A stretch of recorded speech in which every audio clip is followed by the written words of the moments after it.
For more information on tutoring, personalized video solutions, or how to support Moof University and the production of more videos, check out moofuniversity.com. Thank you and enjoy. Okay, so what is the difference between electron affinity and electronegativity? A lot of the times people think, well, electron affinity, gaining an electron, electronegativity, pulling electrons towards itself, what's the distinction? What's the difference? They're obviously similar. Well, yeah, they're similar in that they both describe an atom sort of having electrons come towards it or to it completely. So let's kind of clear that up here.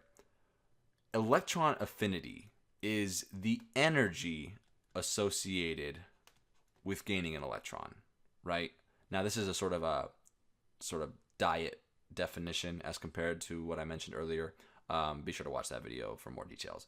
But electron affinity is an energy. Okay, that's really, really important. It's the energy associated with this process of an atom, a gaseous atom, picking up an electron and becoming a gaseous anion, right? So the energy change associated with this is the electron affinity. So the electron affinity is an energy, okay? So here is the EA1, okay? Whereas electronegativity is the relative ability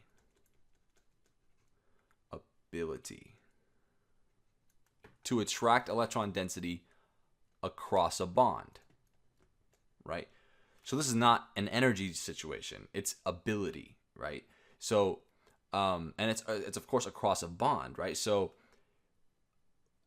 here what we're talking about two atoms and their relative ability to attract electrons toward itself. So let's just say that X and Y, two atoms, are bound together, and let's assume that Y is more electronegative. What's going to happen is that it's going to pull the electrons that are in this chemical bond. There are electrons in there. There's two electrons in there, electron pair. It's going to pull them towards itself. It's going to pull the electrons towards itself. And so what's going to happen is that some of you are going to see that arrow and recognize what it means, but I won't get into that right now.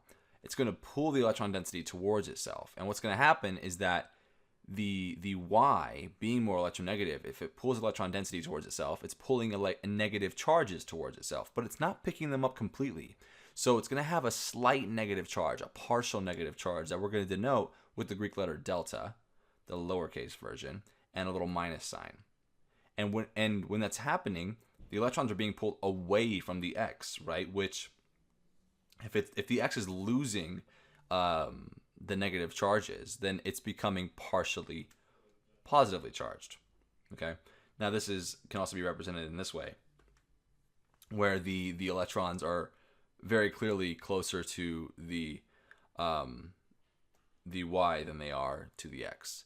And so again, the Y would have a partial negative charge and the X will have a partial positive charge. Okay.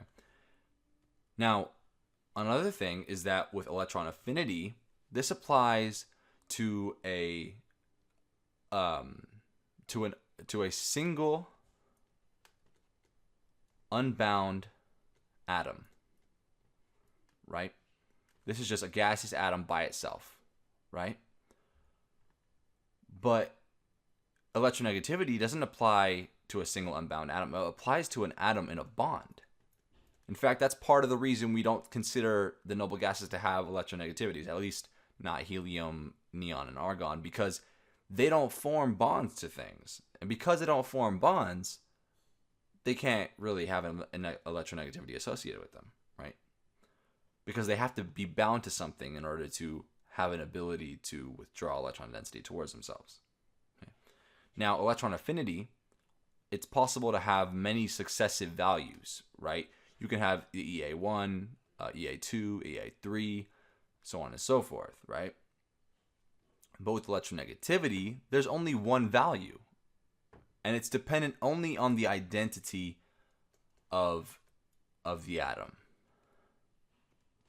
The identity of the atom, right? Because fluorine has a value of 4.0, and everything is based on that scale, right? It's on a scale of on a scale where the highest is 4.0.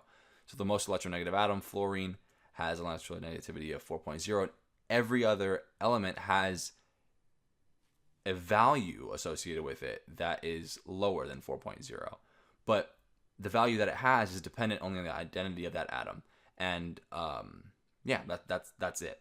They're all values relative to fluorine, which has the highest value of 4.0. Okay. So I hope that video kind of clears that up, and I hope that was helpful. Thank you for watching.